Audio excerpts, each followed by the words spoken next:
And so I've had door-to-door reps tell my customers that we went out of business, that they bought our equipment, that they're just there on our behalf, updating contracts, just trying to get a signature. And so it's a very unethical, high-pressure sales tactic, whereas we go in from a knowledge base, as you would understand, and try to explain to the customers why something's happening and how to fix it permanently.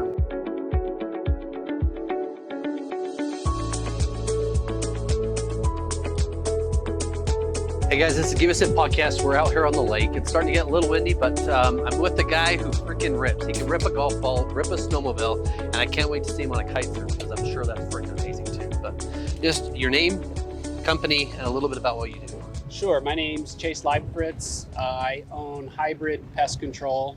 We started in 2008, so coming up on close to 20 years now. That's freaking amazing. Good job, by the way. Yeah, thanks. So yeah, I'm just a kid from rural Tennessee. I graduated college and moved directly out west, and I just never looked back. Well, with the mountains and the snow and then the water and the wind, right? Yeah, it's got everything. Yeah. So run us back through Tennessee a little bit growing up. I know that you went through, I think, college there, right? Yeah, in Kentucky. Yeah. What was it like growing up there compared to Utah? Well, it's when it's all you know, that's it, right? So like I had a great childhood, played sports, did all the things, played golf. We talked a little bit about my starting in golf. And let's run through that because I think that's a great that's great, right? So cow pasture, go-kart, and a 5-gallon bucket of golf balls. What is that? Okay, so my dad was given a bucket of golf balls and some clubs, and we would go across the street into my uncle's farm, and we would sit there and hit the whole bucket of golf balls, and then I would jump on my go-kart and just drive and go pick up as many as I could, and then come back and do it all over again. So that was maybe like 9 years old. I felt like cow pies was missing in the middle of that somewhere, but a bath was mandatory when we got home. So you're hitting golf balls in the middle of Tennessee or somewhere out there in a pasture. Yeah. Not on a golf course, not on a driving range. No. How old were you? 9. That's crazy. Yeah. So you started golfing at 9. That's my best guess. I think so. Yeah. I can remember vividly being picked up from school in 5th grade and being taken out of school to go play golf on my birthday. That's so cool. What did you love most about Tennessee? I like the greenery. I mean, looking back now, we live in a desert, so it's something that as a kid I didn't appreciate fully. But now when I go back, the large growth trees, the green rolling hills is something to be loved. Yeah. And childhood, what did it look like growing up? Siblings, what's that look like? I have an older brother. Couldn't be more different than myself. Very intelligent person, probably too smart for his own good. Are you saying you're not smart? Is that what you're telling me? No, I'm not saying that at all, but he was the rebellious type. So like the type of kid to do his homework and throw it in the trash instead of turning it in. Crazy. And mom and dad, what'd they do for work? My mom still is an accountant. She's worked for travel agencies mostly as a kid, so it was very common for us to do a lot of travel, even for the weekends, fly somewhere for a couple of days. My dad is since retired, but was an electrician in mostly hospitals. Yeah. And so you finished college, plant and soil sciences. Yeah, so I have a degree in agronomy. So agronomy. Yeah. ARG. AGR. AGR. Gosh. Yeah. Onomy. NOMY. Close enough. We'll call it great. But Sorry, not my strong suit. Playing golf, being on golf courses, that was a big passion of mine. And so when I went to school, that just kind of fit the bill. Like that gave me the knowledge to come out of school and go work on some really cool golf courses. Specifically in Portland, the rain was kind of weary after being there for so many months. Wearing full rain gear, working outside every day was taxing, so I had to get out of there. And then you came to Utah and snowbird. I did, yeah. So snowbird, Utah was just a stop on my path back to Tennessee. Coming from Oregon, came to Utah for the winter, planned on going back to Tennessee in the spring and starting, adulthood. And yeah, boy, did that change. Well, and then there was these your buddies. One day you guys were just sitting, I don't remember if you're drinking or whatever, right? You're just sitting around talking about, hey, I think I'm gonna move. I'm gonna move, and you all joined together and moved. Yeah, there was maybe 4 or 5 of us it was an Applebee's, right? Okay. Like Friday night after work, sitting at the bar. And yeah, we're just talking, and I decided that I was leaving Oregon, and I just said, you know what, I've always wanted to go skiing. I had taken a couple family trips in high school, and so I said, I'm just gonna go spend the winter at a ski destination. And so over a few more pints, 3 of us joined and said, okay, let's do it. So yeah, we all moved one from Missouri, one from Oregon, and me from Tennessee, all here. And tell me about this drive, this 10 p.m. to 1 a.m. drive through this rural part of. Yeah, so I'd driven to Missouri, met up with my friend, and we're caravanning to Utah with all of our worldly belongings packed in, a couple of SUVs. And this is pre-GPS, right? So we're following atlases, and I'm following him. He knows the way. And we get off the middle of the highway in the middle of the night in Nebraska, and he says, I've gone the wrong way. So this road is going to take us back to the highway, the freeway that we're supposed to be on. And so we drive for a few more hours through literally the middle of nowhere, Nebraska, only to find that the road's not completely finished. And so we had gotten detoured again. And when we finally make it back to the freeway, the road we're on doesn't have an on-ramp. It just crosses the freeway. And at this point, we've been driving for hours, and so we're like, forget it. Let's get on this freeway. So we put both of our vehicles in 4-wheel drive and rallied up the embankment of the highway. And I remember watching his Ford Explorer jump at the top of the shoulder of the freeway and land with his love sack strapped onto the top. So it's funny. Imagine that. What's an AI picture for that? We should do that. Yeah. Yeah. So, and then of course, we ran out of gas twice on that drive, and so it just became a joke. That's cool. That's cool. It's great you went to Oregon and then came back to Tennessee, picked up all your stuff, and then you moved to Utah. Yeah. Just on a whim. Yeah. And then you spent winters here in the beautiful snow. Yeah, for about 3 years, I spent winter here working at Snowbird. And then went traveling, backpacked through Australia for 3 months, Southeast Africa for almost 4 months the next year. And it was like the first time in my life where everything had been laid out in front of you. You do this, you do this, you do this. And then now I have the opportunity to create my own path. And so I had some opportunities and took advantage of it. Going through Australia and Africa, and we talked about what $5 or $10 or $15 would go like a day, right? Do you remember any lessons you learned while being there, or any things that you can remember? Oh, yeah. So the humbling experience of just walking through a community, like we talked earlier about clean water, right? Where people don't have access to that. And the gratefulness that they have over simple things really changed my outlook forever on life and things and possessions in general.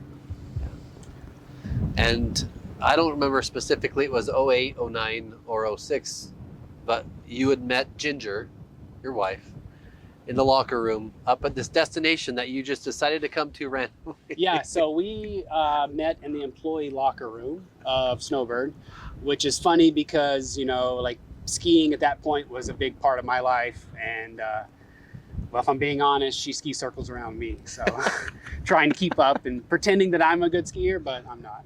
Well, I know you're a dang good skier, so that means that she must be really good. Yeah. Yeah, that's cool. So you guys met while on a job in the middle of the winter, just not bumming ski, because you weren't really bumming it, but you were living your life. You were traveling in the summer and having fun skiing in the winter, right? Yeah. It was, I guess being outdoors and having that experience was important for me. So to meet someone that had the same desires and goals was unique. It's not something that I had specifically set out for. It was just kind of fate and natural. And I don't know, I think I've met her once or twice, but I don't know her well, right? Who asked who first? So it's funny because She remembers the story a little differently than I tell it. Who gets it right, who gets it wrong, that's not important anymore. Not after 14 years, it's okay. Yeah. Right? But no, so we met in the locker room, and she'd asked for a ride down the canyon because she had to go study or do something, and her roommates were still skiing. And so I said, sure, you know, this is great. Beautiful young girl. I'd love to take her down the canyon. And but after that, we had a quick conversation, and then her roommate actually got hurt. And so he called her and said, hey, we're actually leaving. So it ruined my drive, you know. So here we are, fast forward like a month and a half later, and bump into each other again. And so I was working at the spa, so I pulled all of the moves I could and said, hey, you know, why don't you just come up to hang out at the spa with me? And so we went up, and again, as fate would have it, she knew the person at the front desk. It was his birthday. He was having a get together that night. So our first date ended up being at a mutual friend's birthday party. That's cool. Yeah. That's cool. And also around that time, I think you had started your business about a year before. Yeah, about a year before, right? Yeah. Why? I know it was lawn care and pest service, but why jump in? So freedom is what I was chasing, right? I had known some entrepreneurs. I saw their lifestyle. I saw them going to their daughters' events at school and graduations and games and plays. And I was never a traditional 9-to-5. I've actually never held a 9-to-5 job. And so I knew that no matter what I did, I was always trying to excel. Me and you sitting in a cubicle doing the same job, I'm always going to beat you out because that's my competitive nature, right? And so to go out on my own and do my own business was something that I knew was going to happen. I just didn't know what. I knew the lawn care side from my background and golf courses and things. And so I had a good mentor who actually owned a pest control company, and they just went well together. And so in the beginning, we did do lawn care, fertilization, weed control, fungicides with pest control as kind of like an add-on. But over the years, we grew the pest control side, and in 2012, we sold off the lawn care, just strictly focus on, you know, the pest side. Yeah. And I mean, what was it like starting out? I mean, it was a grind. 16-hour days, 6 days a week, 7 day a week was the norm for the first year. I joke and say that if I had to do it all again, I don't have the energy, the drive to do what I did back, you know, in my 20s in 2008. And having said that, 2008, what a great time to start a business, right? No freaking joke. My thought was, if I can make it through this year, then the rest should be easy. What do you tell a business owner starting today? Jump in, both feet, all in from the beginning. I think I see a lot of people trying to do a side hustle, and if you're serious about it, you have to focus and put everything you have into building that business. Yeah. You can't just dip your toe, right? Not if you want to be successful, and not if you are taking it as like your goal. And if that's what your goal and that's what you want to do, like, you've got to try. Yeah. And a year after starting it is when you met Ginger, right? Yeah. And I know your kids are still young, so you guys had some time together to build and grow, right? We did. We decided, we were together for 4 years before we got married, and then we were married for 6 years before kids. So we had a lot of time to spend together, to travel, to do a lot of things that, you know, some people may regret. Some people might regret not having kids younger. I feel that when I'm getting up off the floor at night after playing with them, like, oh man, 10 years ago, this would have been a lot easier. And my wife would, you know, would have appreciated that, I think. Yeah. In this state, that's a weird thing not to have done it, right? Yeah. So we're in the same boat-ish. We're 18 years. No pun intended. Yeah, 10 years. Well, great. See? Sly one right there. But I mean, it's great when you have the time, especially while you're trying to build something, right? It's hard when you have the family and the spouse, and you're trying to build something, because then presence, as we talked about today, makes it hard. Very, very much so. I feel fortunate at this point in stage of my life and business to be able to spend more time with the kids. In those first 2 or 3 years, like we talked about earlier, I wouldn't have had the time to do both, right? Your business suffers or your family suffers. There's no way to balance that out in the beginning. At least for me, it wouldn't have been. Yeah. But I feel fortunate now. Yeah. And pest control. I mean, why sell off something that's working? So this is the thing I struggled with a lot, because that was my background, that was my knowledge, that's what I had put my education into. And so to turn around and not utilize that was a hard decision for me to make. Ultimately, I felt like if we could focus on one thing instead of being spread across a bunch of different things, it just allows your service, your customers, everything to be more tightly focused and just more congruent, I guess. Yeah. And I think you had said something along the lines that I always started my business to free up my time eventually, or I didn't start my business to work in it all the time, right? I want to live a lifestyle that I want to live, be present, go kite surf on days I want to, right? And after 20 years, maybe success is the wrong word, but you've become what you wanted to be.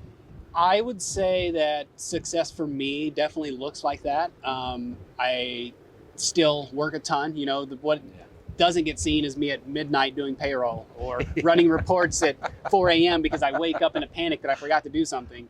But it gives me, it's funny, I joke that being a business owner gives me the opportunity to choose the 80 hours a week that I want to work. That's fair. I mean, that's true. If you start a business today, don't kid yourself. It's not going to be easy, right? Right. And then there's going to be conversations. There's payroll at midnight, maybe that's what it is, right? But it's crazy. How big is the company now? We have 7 employees. We run in the summer 4 full-time technician routes. My operation manager jumps in. I jump in trucks if needed. So it's kind of on all hands on deck. Yeah. And we've known each other for the last, I want to say 3 years, roughly. Yeah. And I've watched you grow. I've watched you add trucks. I've watched some of your guys come in. They've come service our building. They've come service our house. And it's a difference when it's not just a door-knocking pest company, but one that actually cares about, hey, can you take care of these things? Well, this is really the right way to do this thing, right? And sure. I think you guys educate as much or more than you just take care of a problem. So I say we're part exterminator, part psychologist, and part handyman, right? Because you forgot assassin in there, but that's okay. Sure, that goes with the exterminator. But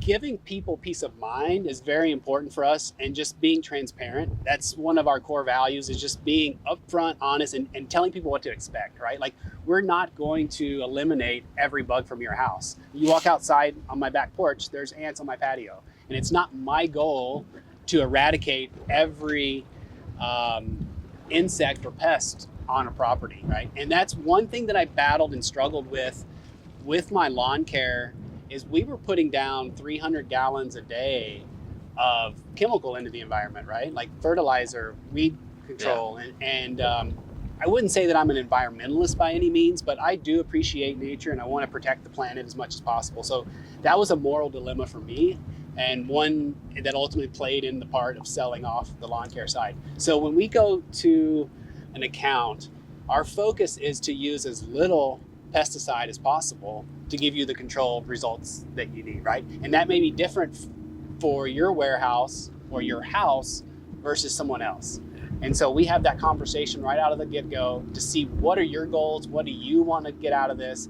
Because, spraying someone's house from floor to ceiling, front yard to their fence line is just not what we're about.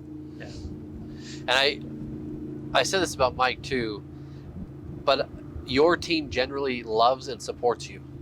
Like, talking to your guys, even when they've come to my house and just talking, it's crazy how much you've taught them and how much they've learned, but also how much they know. Yeah. And that shows because it's also who you are, right? Yeah, so we feel very important. I mean, the technicians, I couldn't do it without them, right? They're the face of our company. I joke that, they're the ones that the customers see, talk to, hear from. And so I just play in the background, and it's my job to facilitate them to make sure that they have, as you talked with Felicia, it's our responsibility to make sure that they have paychecks to go home and support their family, right? Yeah. So I stay up at night wondering like, oh man, am I gonna have work for these guys? And so that's what I focus on. That's what I stress about. But yeah, we love them to death. We always want to grow, and even Trent talked about the 3 monsters, but it's like you start a business and you build it to grow, and it becomes this monster like a child, but it continues to eat and then eat more and then eat more, and it never stops eating. Yep. So we chase this goal that is ever evolving and moving, right? You say, hey, when I have 2 trucks, I'm going to be satisfied. When I have 3, 4, 5, where does it end? I don't know. But when you get there, you've got this sense of accomplishment, but it's only short-lived because you're like, what if? What if I go to the next step? What if we do this? What if we add this? You know, so yeah, it's as a business owner, it's hard to juggle that and trying to find that balance. And I know we've talked because we're friends, but say someone comes knocking on your door versus the way you guys do your approach. What would be different? What would you expect? Yeah, so someone knocking on your door really hasn't bought in to the company, right? Like they are probably a 1099 employee that's hired for 1 to 3 months. They may be in Salt Lake today. Next week, they may be in San Antonio. So they have no accountability to the company they're selling for. So what I find is that they will tell you whatever it takes or they feel necessary to close that deal, and then they're off your doorstep into the next house and they have completely forgotten about you, right?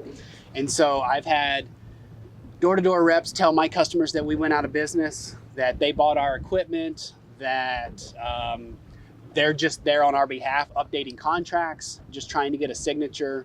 And so it's a very unethical, high-pressure sales tactic, whereas we go in from a knowledge base, as you would understand, and try to explain to the customers why something's happening and how to fix it permanently. So we're looking for that relationship or that relational value that you'll stay with us for as long as you live here in Utah, for as long as you tell us about your family members about us. And if you just look at the reputation that door-to-door does to a company, it's detrimental. Yeah, I know you had talked about the industry as a whole, right? And the bad rap, bad name some of those door-to-door people get, or some of the companies, right, Sure. have gotten. Where do you see pest control going? So I would say that it is ever evolving. There's a lot of restrictions and products that are being taken off the market. The things that were sprayed in the 70s that are now considered so dangerous have been removed, and that's going to continue to happen. California and Connecticut just took away second generation rodenticides. So a huge part of rodent control in those states has had to change completely. We don't know how that's going to affect us and when that'll be rolled out here, but ultimately I feel like things that start in California tend to trickle inward in the country, and so we'll probably see those changes eventually made as well.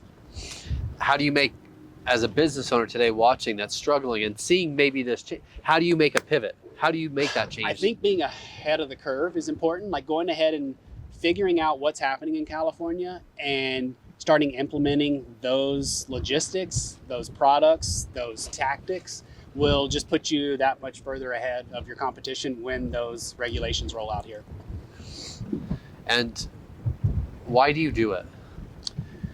So that I can be on a boat on a Tuesday or Wednesday, whatever today is.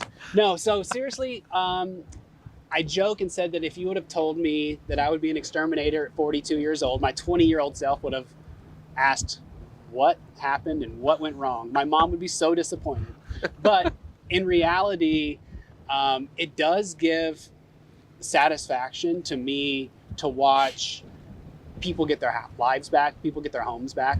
And that's not even a stretch. So I have so many people that I can think back of over the years where they're not able to sleep in their house, whether it's a mouse or a bed bug infestation or some psychological thing that they're worried about.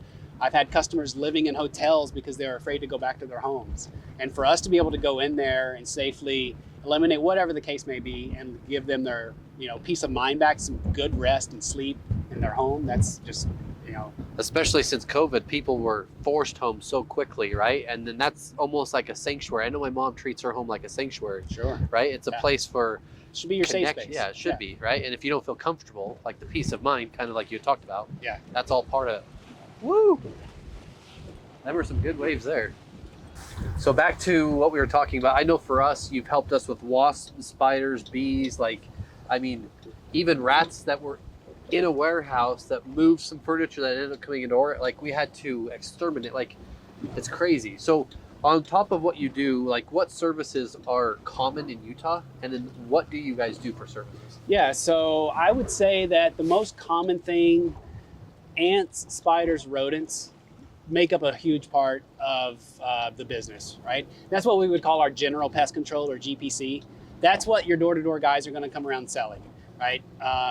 But apart from that, we have a lot of specialty services that we offer. Things like bed bugs, cockroaches, termites, even birds. And so a lot of companies don't tackle those more difficult things. And in fact, we probably do bird jobs for 12 other pest control companies in the Valley, in Utah County. And so a lot of our business is built with cooperation with our competitors. And so I really try to meet and network with other pest control owners, because it really should be a synergy, and we shouldn't see this as a competition or a battle against each other. We should all be working together towards the same goal. Yeah. And I know that we talked about it because we had pigeons. We had pigeons from our neighbors that have solar. So anyone who has solar, I'm sure, has dealt with pigeons, right? Sure, certainly on the west side of the valley. So we see it all the way up as far north as Syracuse, all the way down to Eagle Mountain. If you're west of I-15 or really Redwood, pigeons are a huge problem with solar panels. Causes not only a mess and lots of noise, but their droppings will fill your gutters, causing flooding issues and premature deterioration of roof shingles and fire hazards. Just all of these other things compound from them. It's like times all the neighbors have them, and they sometimes will land on a roof, but I do my part to try and shoot them or get rid of them. Right. Yeah, so what we do is effective way, sorry. So what we would do is we will go out and clean out from under those panels, remove any nests, birds, droppings, all that material. Now they do carry diseases, so one thing that our company will do is sanitize and sterilize the area. We have a product called DSV, which is a disinfectant, sanitizer, and viricide. So it kills all the bacteria, mold spores, germs, all of that that's associated with the birds, before putting in critter guard around your panels to permanently keep them out. And I know that you guys are expanding your services. Where do you service today? What's the ideal service area? So, our office is in Midvale. So we obviously service all of Salt Lake County, Utah County down to Payson. We go far as north as Ogden.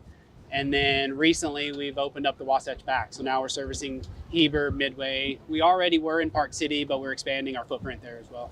And as we talked about with other companies, how do you guys train, teach, or educate your team? What do you do in the way of getting them to get more knowledge and helping them go through some of these? So that's a big part. We are governed by the Department of Agriculture. So all of our licenses go through them, right? Very important that things are done the correct way. And we see, unfortunately, some companies not going through those proper steps and getting their technicians trained and legitimately able to offer those services. So for us, it all starts with in-house training. So we've hired people from other companies. We've also hired fresh people in the industry. I prefer to hire for personality because I can train the skill sets into anyone.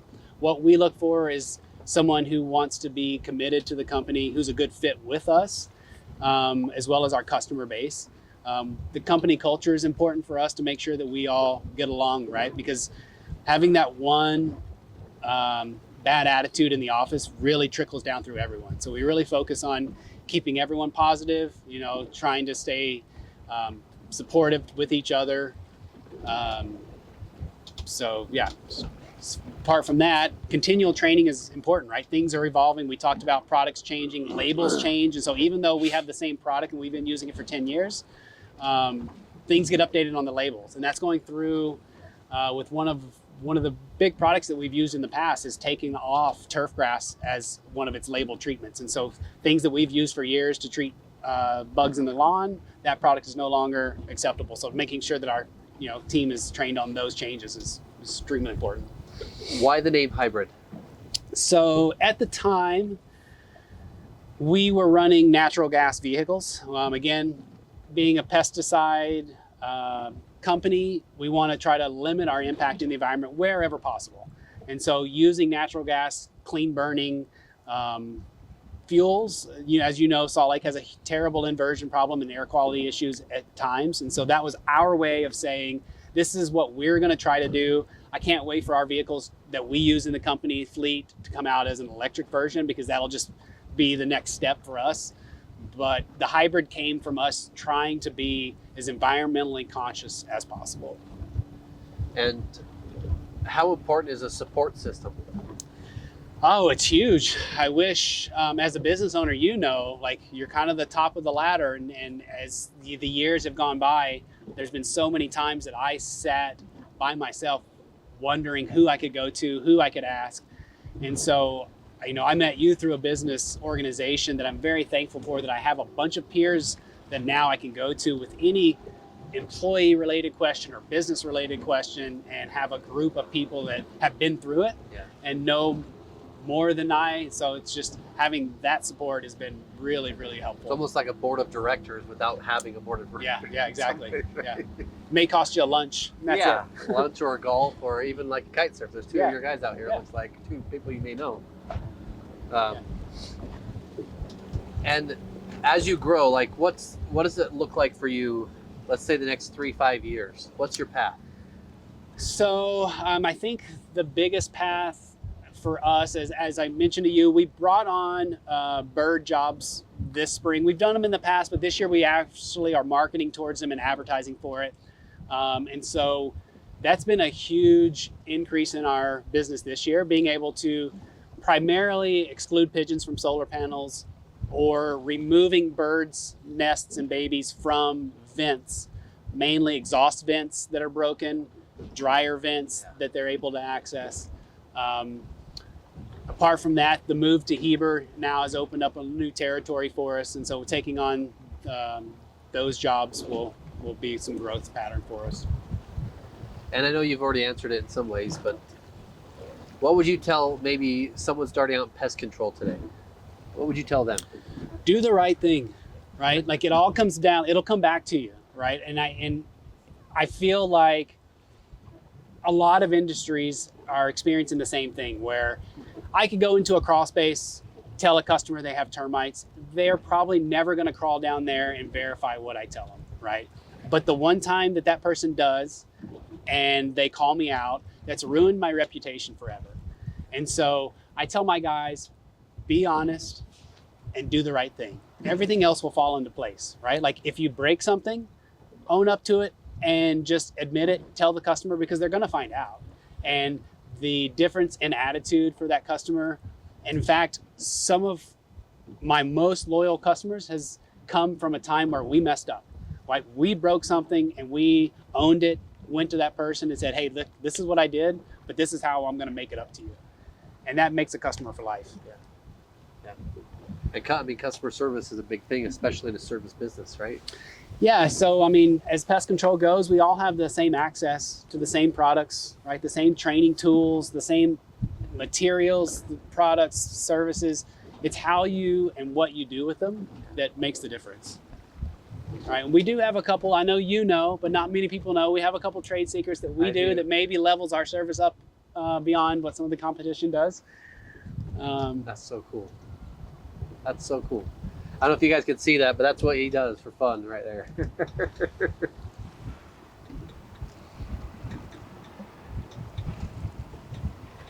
That's so cool. Yeah, and he's maybe 60 years old, so it's not too late to get out there and good to go. And what's cool is your son will ride on the board with you. Yeah. So my 5-year-old, we went down to Mexico this winter, and yeah, he'll just hop in between my legs on the board, and we'll go for a ride and do jumps, and he loves it. It's probably scarier for me than it is for him. That's so cool. And just fun facts about you. Like, what's your favorite hobby? I know you're damn good at everything, but what's your favorite hobby? You know, if I had to give everything up and only do one thing, it would be kite surfing. Yeah. It's like, no matter how bad of a day or week I'm having, as soon as you get on the water, like, you forget everything, and like you're focusing on one thing, and yeah, it's just like true freedom. And you're at the age to, maybe you don't do it yet, but what does daddy-daughter or daddy-son night look like? Do you do that? Have you done that individually with them? Do you do anything like that? So most of them, it's still together, right? So they're 3 and 5. So most of their hobbies, and my 3-year-old, whether it's trying to keep up with Big Brother, she's not far behind. Whether we're skiing or boating, she wants to be doing everything that he's doing. Yeah. And so we're not the traditional family. I think skiing is probably the thing we do most as a family. I bet my kids skied 40 days last year, and Wow. I probably skied 45, right? So like most of the days I'm out skiing now is with them.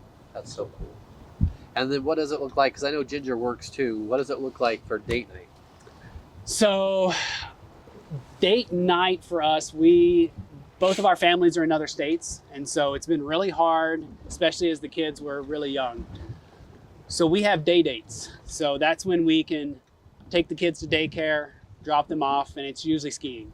So some of our best, dates over the last 5 years have been, if it snows more than a foot, it's just too much for the kids to be in. So that's when we drop them at daycare and head to the mountains. I still don't believe it, but you said that bowling's probably one of the things you're not good at. Yeah, only 2 perfect games. So 2 300s under my belt. I'm still looking for that third.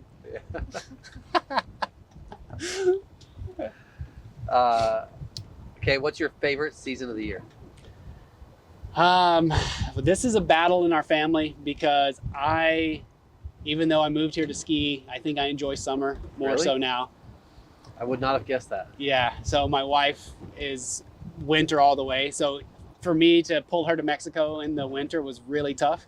I say, hey, let's go to the beach. And she says, yeah, let's go to the beach in July when there's no snow. So I think for me, there's something about just being out in warmth and hanging out on the boat or in the lake. Winter, again, I love it, but 20 below, it gets so hard sometimes. Okay, two questions, then we're done. Okay. First one is, and I asked everyone today, so you had a little prelude, but wisdom versus knowledge. What's the difference? Okay. I think knowledge is having that information, right? Knowing, whereas wisdom is choosing to use it, right? Like we all know and have done things in our lives, in our careers that we knew wasn't the right thing. Like we had the knowledge to know better, but we still chose to do something else, right? Having the wisdom is taking the knowledge that you have and making the right decision based on that. And creating the action to do so, right? Or Yeah. whatever that is to make sure you do it, even if you don't want to. Right. Maybe you don't want to go to the customer and say, hey, I literally just broke your light trying to clean off a wasp net. Like, I am so sorry, but this is how I'll make it up, right? Sure. Yeah. And that exact scenario has happened personally with me. Sprayed the front porch light was on at a customer's house when I sprayed it, so that hot cold shattered the bulb. So what I do, I go to my car, I get my my broom, sweep it up, clean everything that I can before I even go to the customer. Say, hey, this is what I did, this is my mistake, let me know what it costs, I'll go to the hardware store now, whatever you want to make it right, I'll do. And you've known me for a while, you've known about our podcast. What is this like to you? I mean, to hear the stories that came out today on the boat were very impactful, very powerful. Multiple people brought to tears, including myself. So that's something that I was not expecting. I joked right before this, like, oh man, I've got to up my game. I've heard all these powerful stories, and here I am, just the pest control guy. So I want to thank you for giving us the opportunity to meet other businesses, share stories. Yeah. And sorry, Alex is gonna laugh, but how does it feel 20 years, almost 20 years owning your own business? How does that feel? I think I have to take a step back and look at where I've come, because we talked about always chasing that next goal or that next level. And I think it's important to take time to appreciate where you've been and what you've gone through. So for me, again, success isn't measured in numbers or the amount of houses or employees. It's measured in time and things that I get to do with my personal time, with my family. And so pest control has given me that opportunity to, be out here with you, to go see my kids' first day of kindergarten, be on those field trips and that kind of stuff. So I am very grateful. That's not what I had envisioned, day one in the business. Obviously at 25 years old, being very naive at what I was getting myself into. But looking back now, like it's like there's a lot of things to be proud of. That's freaking awesome. That is awesome. And how do people get a hold of Hybrid today? We're online, hybridpestcontrol.com. You can find us on Facebook, Instagram, Google, just anywhere. Just driving down the street, killing for your local neighbor. And I just want to end with this. Guys, this is Chase with Hybrid. Do the B&I pitch. What do you say at B&I? I say that, at Hybrid Pest Control, we literally kill for you. Guys, this is Give Us It Podcast. Do your part to share it. If you have bugs or anything at your house or your office or warehouse, whatever, this is your guy. Thank you. Awesome. Thanks, Wes.